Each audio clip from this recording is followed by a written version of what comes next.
All right. We're doing it. We are doing it. I got the date right. That's good. Good morning, everybody. Welcome to Get Your News On with Ron. I know we're a little late and wonky because of the holiday. But you know what? I decided there was stuff I wanted to talk about, so I'm going to do a stream. What's up, Anna? What's up, Matthew? Happy Memorial Day if that's your thing. Let's see. What's up, Fraud With? I'm having a good morning. Sorry if you're not. And if you're not, I hope it gets better. Good to see everybody. Glad y'all can make it on a holiday. It's probably going to be short since this was a last minute thing. Originally, I wasn't going to do a show. I was like, it's Memorial Day, whatever. Slept in. But then I was like, you know what? There's stuff I feel like talking about. I think I'm going to do a show. What's up, Sinead? What's up, Statutory? What's up, Daniel? Lucy's asleep on the couch, but she might migrate over here later. And hello, Melissa. Good to see everybody. What's up, Frederick?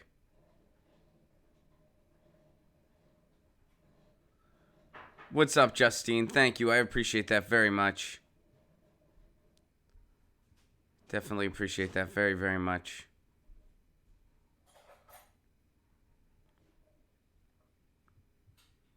All right, we are almost at 30, which is cool. I'm sure it's going to be smaller today. It's a holiday. People are out. They're grilling. They're having barbecues. They're having picnics. They're going swimming. They're on bike rides. They're on trails, on hikes. They're on all kinds of stuff. The shirt says Portland fucking Oregon.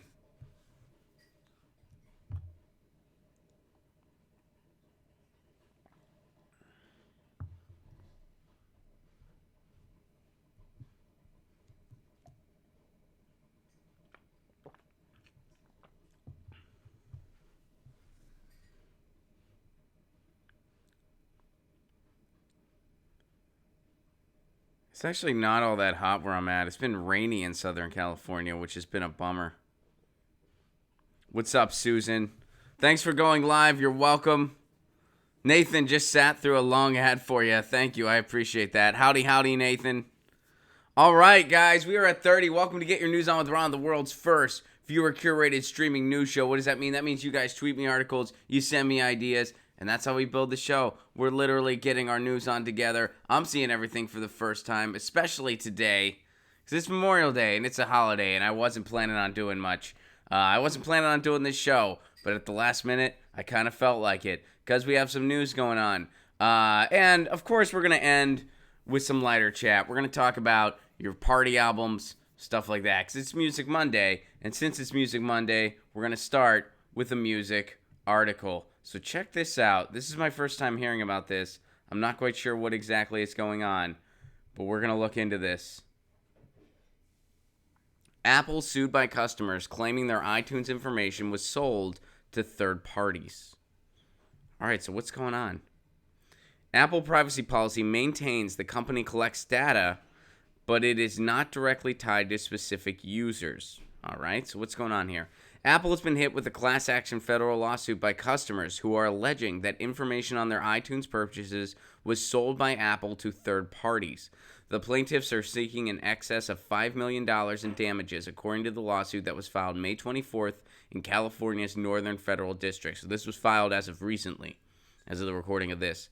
Leigh Wheaton, Jill Paul, and Trevor Paul, 3 iTunes users from Rhode Island and Michigan, filed the lawsuit claiming that despite the fact that Apple engaged in an ad campaign touting its supposedly pro-consumer positions on issues of data privacy, it even put up a billboard in Vegas with the slogan, "What happens on your iPhone stays on your iPhone," they were also mining and selling person information to third parties. The parties complained that the collection of the data was done in violation of their own individual states' privacy laws. None of the information pertaining to the music you purchase on your iPhone stays on your iPhone, according to the 51-page lawsuit. So the complaint alleges Apple supplements its revenues by selling, renting, and transmitting with third parties information about the music that each customer purchases from the iTunes store. Wow. So it's talking about your music purchases, and this could be valuable. There's people that would buy this stuff, other companies that would buy this stuff, concert promoters, other digital entities could buy it, just to name a few. We can think of how this information would be useful to someone and why iTunes would sell it, which is a pretty horrible thing to do. We all know this. All right, so let's see if iTunes had anything to say so far. This is a very new lawsuit. All right, so here's what Apple says. And this is in regards to their privacy policy, according to the article. Apple's privacy policy states that it only collects non-personal information that is not directly connected to any individual users. The policy states that it collects data in a form that does not, on its own, permit direct association with any specific individual. The company policy also says they reserve the right to collect, use, transfer, and disclose that non-personal information for any purpose. Apple states on its privacy page that the information it may collect include customer activities on the iTunes Store, App Store, Mac App Store, App Store for Apple TV, and iBook stores, and from our other products and services. Apple says the information is then aggregated and used to help us provide more useful information to our customers and to understand which parts of our website, products, and services are of most interest.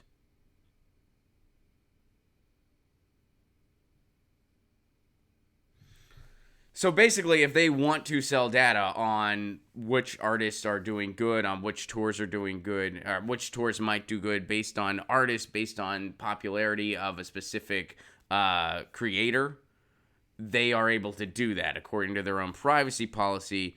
What they can't do is anything personal. So wouldn't that mean if they're giving out personal buying data, they wouldn't be able to do that? Here, let's look at the privacy policy again. Non-personal information. Data in a form that does not on its own permit direct association with any specific individual. And this article is claiming that their iTunes purchases was sold on Apple. Well, I feel that definitely falls into non-personal.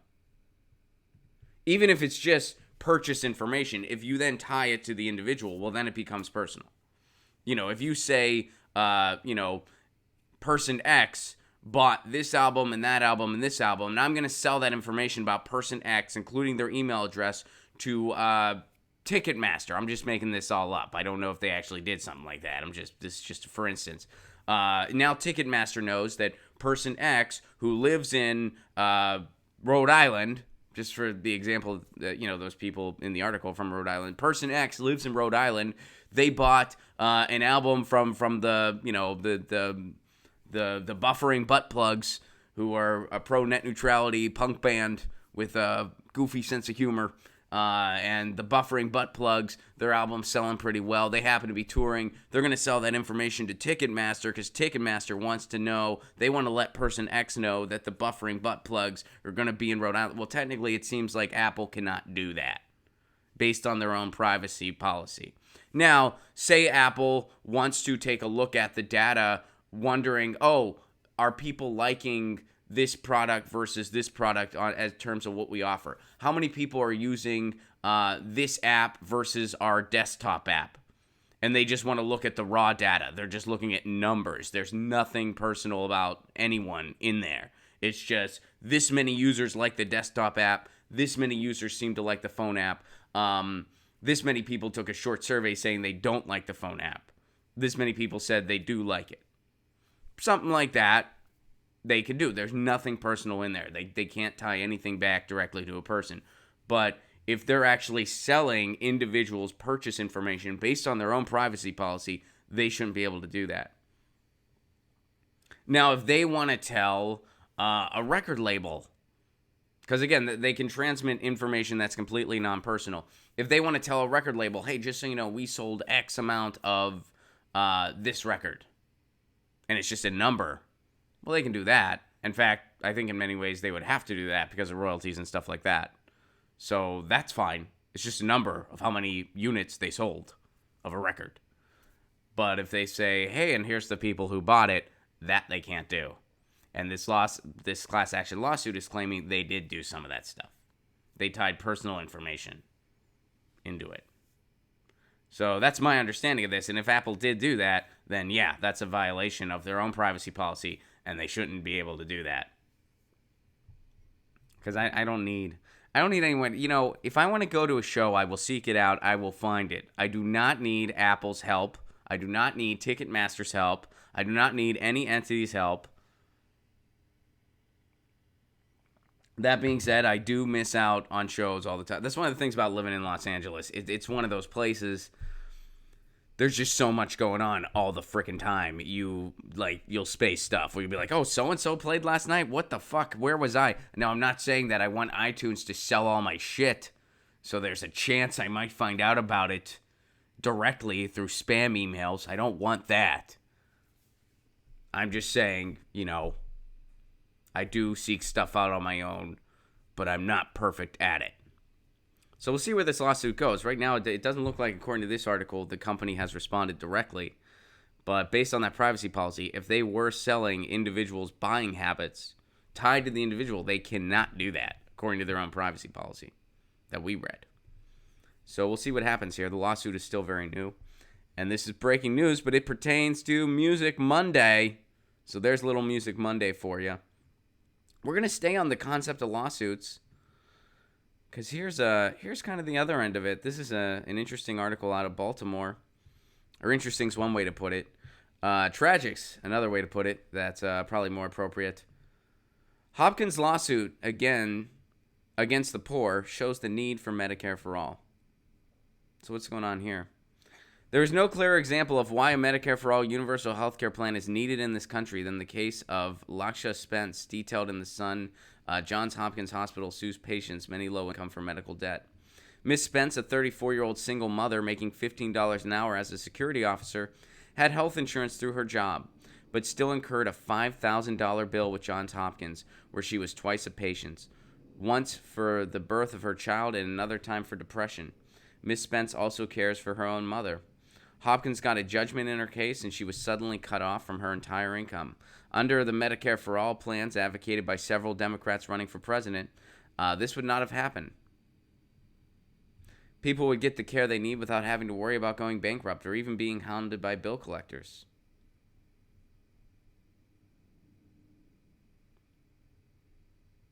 So Johns Hopkins, and that seems to be the extent of this,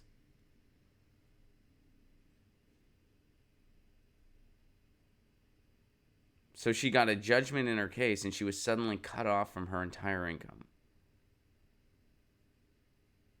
I guess until she pays that off. So imagine you're living paycheck to paycheck, and you're a single mom. So it's not just you. You're looking out for another human being. You're a single mom. You're living paycheck to paycheck. As this woman, we can kind of infer she likely was. She's making $15 an hour. She's on her own. She has a dependent. She was probably living paycheck to paycheck. That's a very safe assumption. So she's living paycheck to paycheck. She can't afford to pay this debt. Even though she has health insurance, she still owes $5,000. And all of a sudden, her wages are cut off until she pays off that $5,000. Imagine that. You're living paycheck to paycheck, and now you got nothing coming in until you pay off that $5,000. $5,000 for someone who's living paycheck to paycheck. $5,000 is a lot of money. To most people, $5,000 is a lot of money. Sure as hell is a lot of money to me. That's a lot of money. If somebody says, hey, you have to earn $5,000 until you see another penny, I'd be in trouble. I'd be in a lot of trouble. I think everybody watching this clip would be in a lot of trouble. If you were just told, hey, you don't get another dime until you earn $5,000. That's not a pretty place to be, and that's where this woman is right now because of our morally bankrupt, repulsive healthcare system. That's unbelievable. In the richest country in the world, something like this can happen. And yeah, this article, this is another reason on the list of how many reasons at this point we need a single-payer Medicare for all system that does not leave one human being excluded. And something like this would not happen.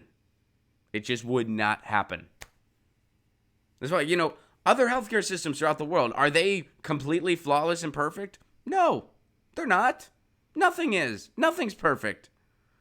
But something like this would not happen. Something like this would not happen in England. It would not happen in France. It would not happen in Italy. It would not happen in Canada. Something like this would not happen. And it's not like, well, they're not like, no, it's impossible for something like this to happen. Where a single mother living paycheck to paycheck is said, hey, you don't get another dime until you pay off this $5,000. $5,000 that you don't have and that you need because you have a dependent. In other countries with actual healthcare systems, this would not happen. The United States, richest country in the world, and we don't have these basic protections for people that are human rights. So that's a pretty tragic story out of Baltimore. So here's something concerning Julian Assange. Moving on here.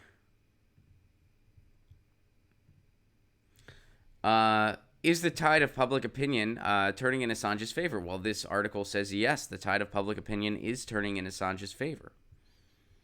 Corporate media and some politicos who opposed Assange after the 2016 election have radically changed their tune, favorably influencing public opinion after the Espionage Act indictment of the WikiLeaks founder. This is according to Joe Laria. The indictment of Julian Assange under the Espionage Act has profoundly affected press coverage of the WikiLeaks founder, with much of the media turning suddenly and decisively in his favor after years of vilifying him. Well, and keep in mind, and I know the article knows this too, keep in mind he was a hero first.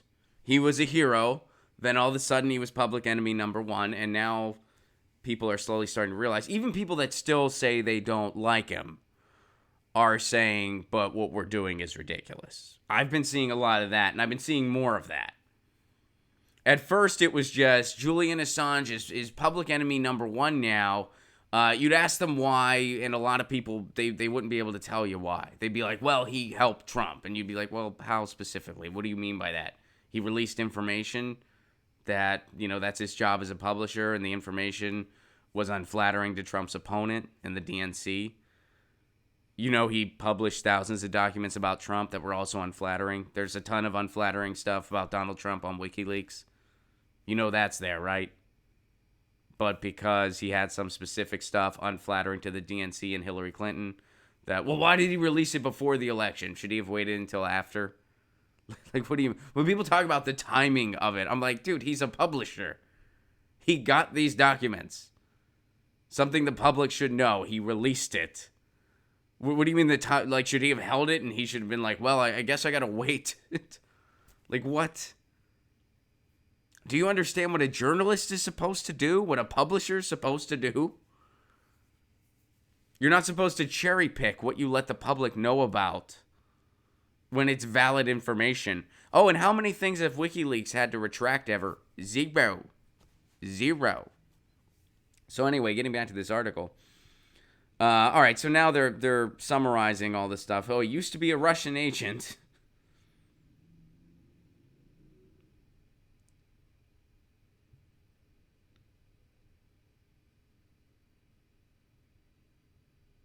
So now things are shifting. So here's some more recent stuff. I find the Trump administration's use of the Espionage Act against him profoundly disturbing. Whatever Assange got up to in 2010-11, it was not espionage. Assange is accused of trying to persuade a source to disclose yet more secret information. Most reporters would do the same. Then he's charged with behavior that, on the face of it, looks like a reporter seeking to help a source protect her identity. If that's indeed what Assange was doing, good for him.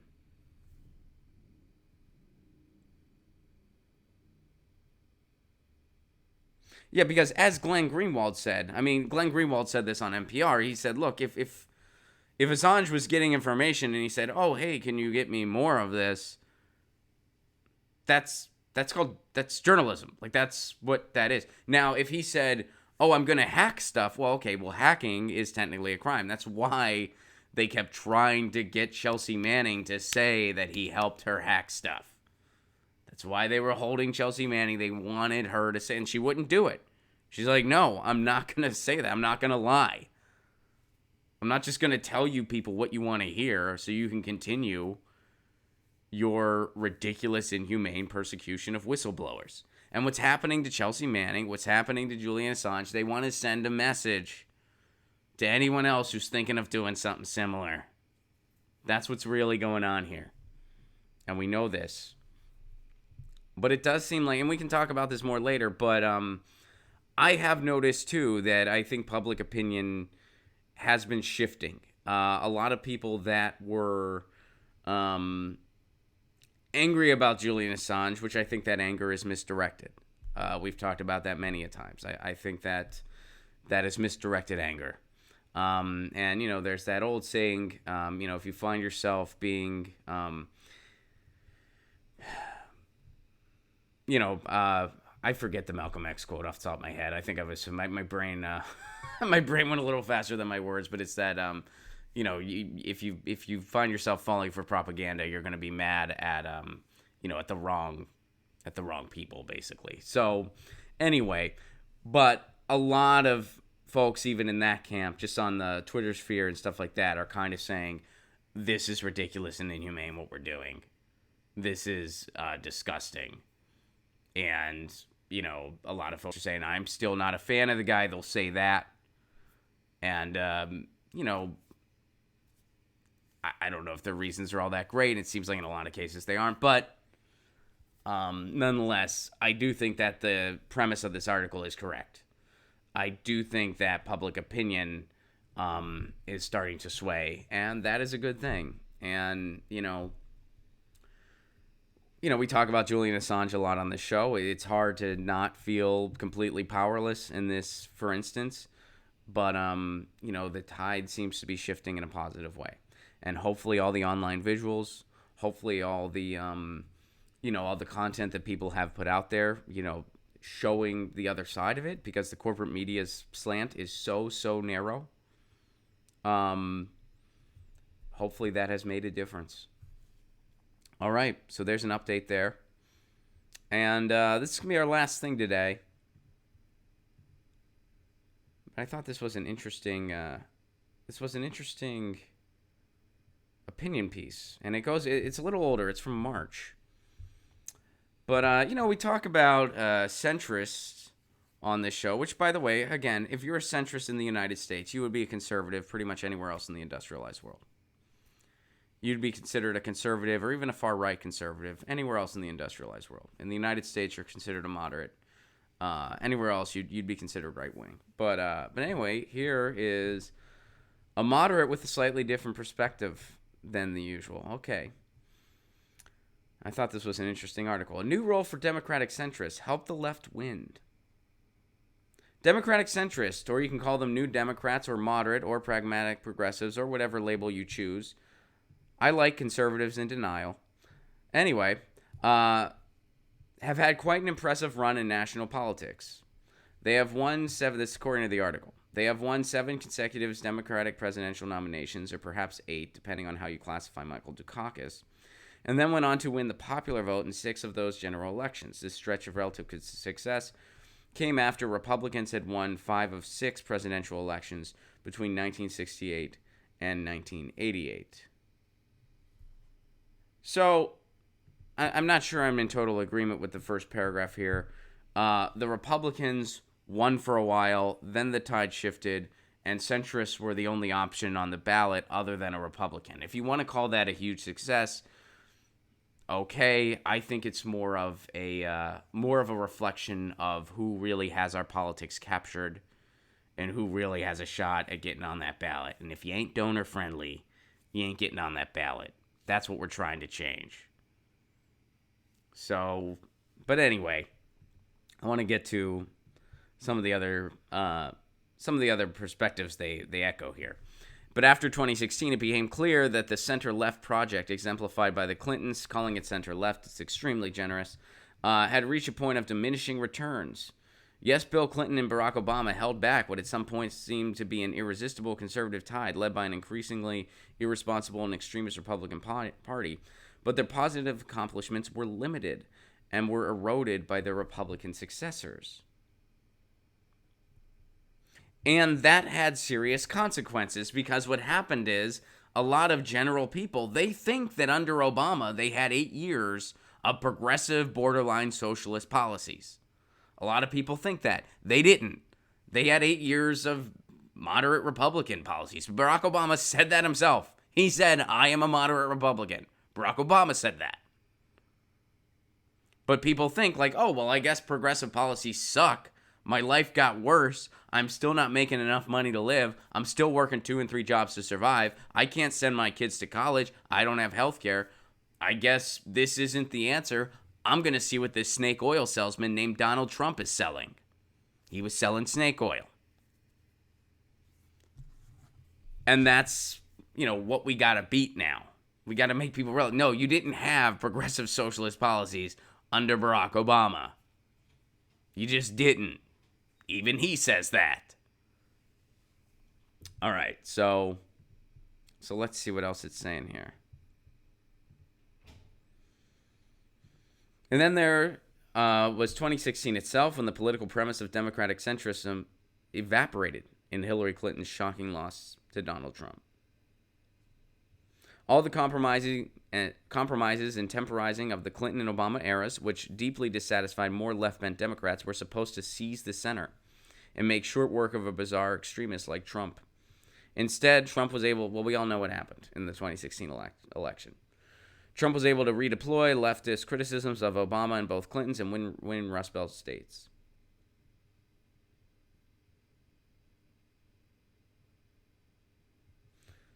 I say all this unhappily, the article says, the writer of the article says, as a charter New Democrat who fell in love with Bill Clinton in the mid-1980s and with Barack Obama almost instantly.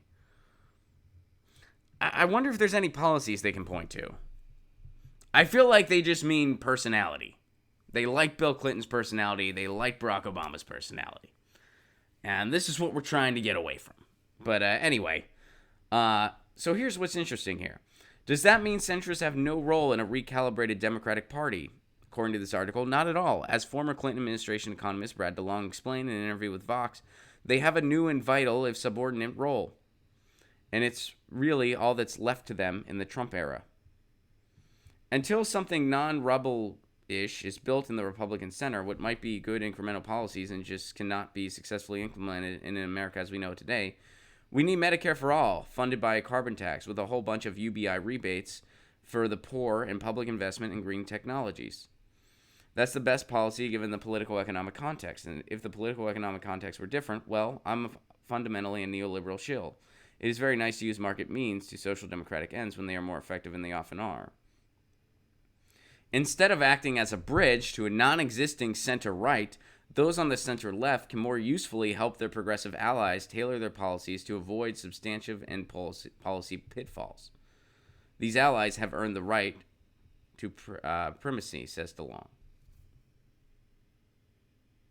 The world appears to be more like lefties thought it was than what I thought it was for the last 10 or 15 years. Well, I would like to be part of a political coalition able to call for bids from the left and right about who wants to be part of the governing coalition to actually get things done. That's simply not possible as of now. We shouldn't pretend that it is or that it's going to be. We need to find ways to improve left-wing initiatives rather than demand that they start from our basic position and do minor tweaks to make them more acceptable. We shouldn't pretend that it is or that it's going to be. We need to find ways to improve left-wing initiatives rather than demand that they start from our basic position and do minor tweaks to make them more acceptable to their underlying position. In other words, there's nothing pragmatic about an incremental solution to a catastrophic problem. Now is not the time for, quote, pragmatism. Now is not the time for, quote, centrism. And some centrists are starting to realize that. So they're giving this ultimatum. They're saying, now they are still being very soft and diplomatic about, what centrism, what, quote, centrism can actually do in this case. And they're saying we can help the left. By helping the left, that means supporting the candidates. Supporting the candidates, supporting the policies. And thumbing your nose at the will of the donors. That's what that really means. And getting money out of politics. So if you identify as a centrist, now, of course, with our current money party, that's a very difficult feat. They'll just all go over to the Republicans, and then it'll be, this huge, huge money machine, even more so than it already is, where they have, both parties. But here's the thing. If you're a centrist, based on this article, the ultimatum they're giving, where it's like, well, we either help our progressive allies or we just, there's nowhere else for us to go because there is no center, quote unquote. So if you identify as a centrist, you can either help out the progressives and really help out the progressives, or you might as well just become a Republican. Really. If you don't want progressive policies, well, what do you want then? I want an incremental step. Well, that's not going to work now. That's not going to work right now because we're facing catastrophic times. And some baby step incremental solution isn't going to work. Not only that, but it ain't winning votes either. They're acknowledging that 2016, and the reason I pointed out this article and I thought it was interesting, these are centrists that acknowledged 2016, that was the end. If every centrist had that realization, and by centrist, I guess I'm just basically saying the Democratic establishment, we'd be having a different conversation right now. And I think some of them genuinely had that realization. Some of them are just denying it because of the donors. Some of them don't really care because whether they lose or not, the gravy train keeps it rolling. But here you actually have centrists that are giving a message to other centrists that says, look, we either go the progressive route or there's nowhere else to go. Now, this article doesn't say you might as well become a Republican. I'm saying it. You might as well just go join the Republicans. Because honestly, if you are more politically aligned with, center-right to right-wing policies, why not join the Republicans and try to make it a more reasonable conservative party? Just go join the Republicans. So then maybe they'll be slightly less extreme. Joe Biden, the biggest favor Joe Biden could do would be if he tried to primary Donald Trump. That would be the best thing Joe Biden could do for this country, if he ran as a Republican to primary Donald Trump. Politically, Joe Biden is a Republican. I know there's a D next to his name, but politically, he's cool with NAFTA, cool with Wall Street deregulation, wants to build a fence around Mexico. Called for a fence. You can find that video that just got leaked a little while ago. He called for a fence.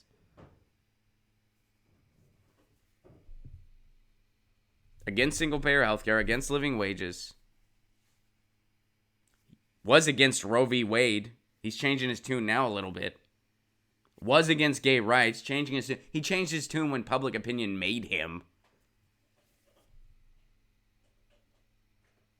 So, and yeah, if you find yourself loving Bill Clinton, loving the policies, then yeah, either time to go along with progressives or just join the Republicans. Join the Republicans and try to make it a less severe party. So I think this article is really, even though I don't agree with everything in it, some of the stuff we were reading, I'm like, well, I think that's a very sugar-coated way of putting what's really going on. And I'm curious, I would love to ask this writer, what did you love about Bill Clinton's policies? What did you love about Barack Obama's, policies? There were some cool things that happened. There were, gay marriage was great. Net neutrality, he did the right thing at the 11th hour. But that was all public opinion and movements that really made that happen. So, anyway, I like what that article says. If you're a centrist, time to either get on board with progressive ideas or you might as well just join the Republicans. Make it a less severe party. All right, let's see what you guys are saying for this lovely Memorial Day. Oh, Frederick also points out Joe Biden cool with the TPP. And you know what? I am impressed that we are over 100 today for a holiday. Thank you guys. I appreciate that. That's awesome. Let me know what plans y'all have today. Balthazar, thank you very much for the super chat contribution. What a coincidence. I don't live in LA and have missed out on every Jimmy Dore live show. I wonder if he's pandering to LA residents. No, he's definitely not. There's actually a lot of tour dates. You can go to JimmyDoreComedy.com. There's a lot of tour dates going on. Balthazar, thank you again for the super chat contribution. I'm pretty sure if Assange had moved to Wisconsin HUD housing in 2012 instead of the Ecuadorian embassy, neither Clinton nor Trump would have found him. Let's see here. Hey, Ron, The Cure is headlining Daydream Festival in Pasadena. You going? Yes, I got tickets. Yes, thank you, Matthew. We talked about that in a clip. I did get tickets. I was like a little kid at the holidays. I was just refreshing my browser, and as soon as they went on sale, I got in the line, the digital line, and boom, I got them. Yeah, I was so stoked. I was so stoked. Yeah, so I'm going. Are you going, Matthew? Let me know if you're going. And it's not just The Cure. The Pixies are going to be there. Throwing Muses are going to be there. Girly Gamer, Veterans for Peace deserve more attention. I agree. The Deftones are going to be there. Great chat today. Thank you, Melissa. What's up, Andrew? Andrew says Ron rules. I appreciate that. Right on. Long Beach, text me, buddy.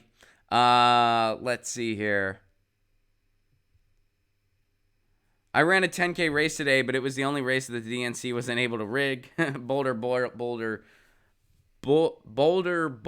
Man, say that 5 times fast. 2019. Thank you, Balthazar. And thank you for the Super Chat contribution again. And congratulations on the 10K. That's a hell of a morning. That's awesome. Let's see. Krillin, have you followed the EU election? Very anti-establishment. I haven't. Admittedly, and I haven't.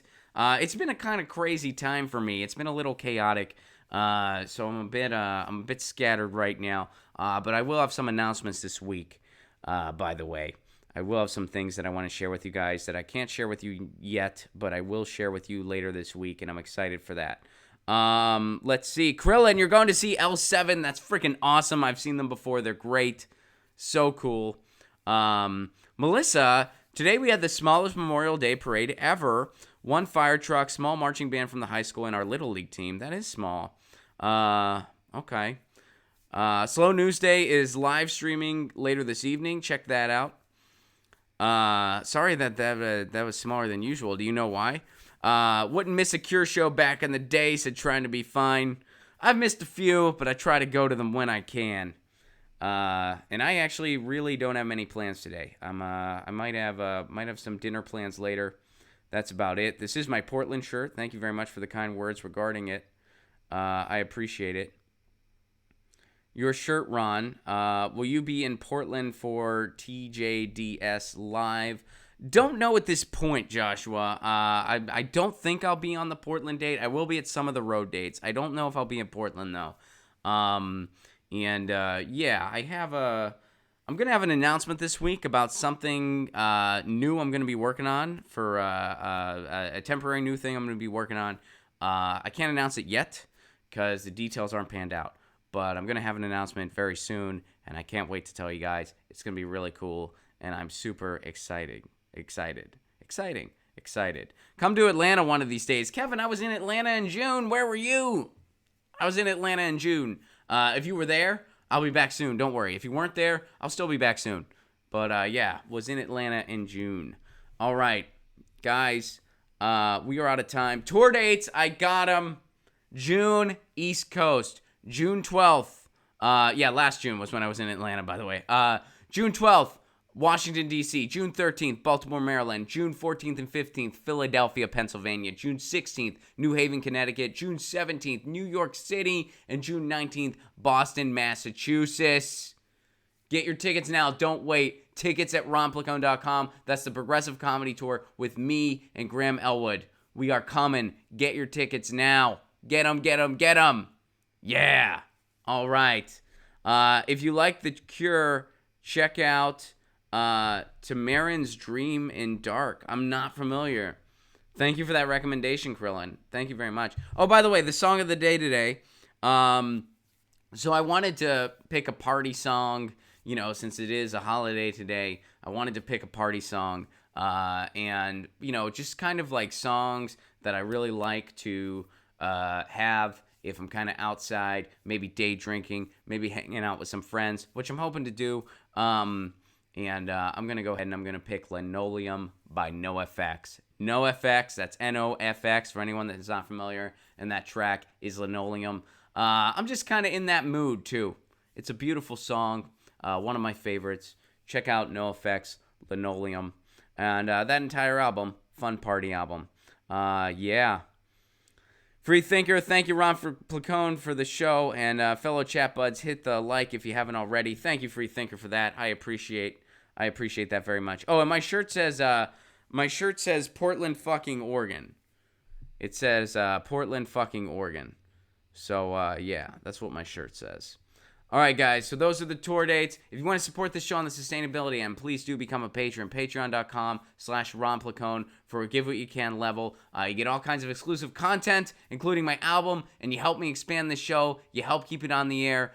You help me get better equipment. I have a new camera. I'm going to set up my new equipment. I didn't have it set up today because I didn't know if there was going to be a show today. I didn't know, I kind of thought I wasn't going to. But then I just decided I felt like it. And fortunately, some of y'all were around, so we were able to have a show. So we had a show. It was a last-minute show. Thank you guys so much for adjusting your plans to be part of this. And, yeah, y'all are awesome. So that's the drill. Consider the news gotten. Lucy says meow. I say peace. Peace. See y'all next time. I'll see y'all tomorrow. Tomorrow we're back to our normal schedule. It'll be 1 p.m. Eastern Time, 10 a.m. Pacific Time, right here on YouTube. Today was just a loopy, holiday, random stream. It was a last minute, I was like, no stream today, and then I tweeted it out, and then I saw all this stuff that people were sharing that I wanted to talk about. I was like, I want to talk about that opinion piece on the tide changing with Julian Assange. I want to talk about this iTunes story, and that's a perfect story for Monday, because Monday's Music Monday. That's a perfect Music Monday story. So I was like, you know what? Screw it. We're going to do it. Thank you guys for being so cool and for coming and hanging out. Happy Memorial Day. And I hope you do something cool today. I hope you spend time with friends and family. Because that's really what these things are about. A lot of times when you trace... when you trace the ideas they're rooted in, it's not always the prettiest picture in the world. In fact, it's pretty much never is. But it's a good reason to just kind of spend time with your loved ones and get an important recharge in life. And I feel like this time of year, especially, we all kind of need that. So I hope you all get that. And I'm wishing you a good one. And I will see you tomorrow.